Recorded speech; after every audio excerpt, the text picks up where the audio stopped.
கோடையிலும் நீர் கொட்டும் நிலையில் கன்னியாகுமரி மாவட்டம் திருப்பரப்பு அருவியில் குளிக்க வரும் சுற்றுலா பயணிகளின் எண்ணிக்கை உயர்ந்துள்ளது. கூடுதல் தகவல்களை நமது செய்தியாளர் சஜயகுமாரிடம் கேட்கலாம். சஜயகுமார், விவரங்கள்.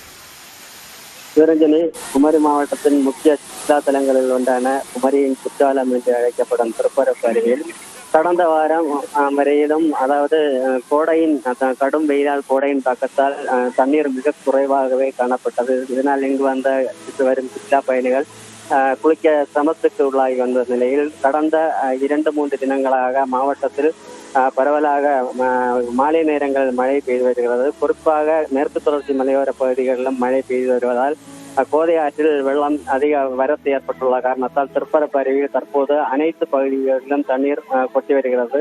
இன்று வார விடுமுறை என்பதாலும் அதே போல கோடை விடுமுறை என்பதாலும் தமிழகத்தின் பல்வேறு பகுதிகளில் இருந்தும் அண்டை மாநிலமான கேரளாவில் இருந்தும் ஏராளமான சுற்றுலா பயணிகள் காலை முதலே அருவியில் குவிந்து வருகின்றனர். இங்கு வரும் சுற்றுலா பயணிகள் வெயிலின் தாக்கத்தை குறைத்துக் கொள்ள அருவியில் கொட்டும் தண்ணீரில் கூட்டமாக குடும்பத்தோடு நீண்ட நேரம் குளித்து மகிழ்ந்து வெயிலின் தாக்கத்தை தனித்து செல்கின்றனர். அதே போல அருவியின் அருகாமையில் உள்ள நீச்சல் குளத்திலும் தங்கள் குழந்தைகளுடன் குடும்பமாக நீச்சல் அடித்து நீராடி மகிழ்ச்சியோடு இங்கிருந்து செல்கின்றனர்.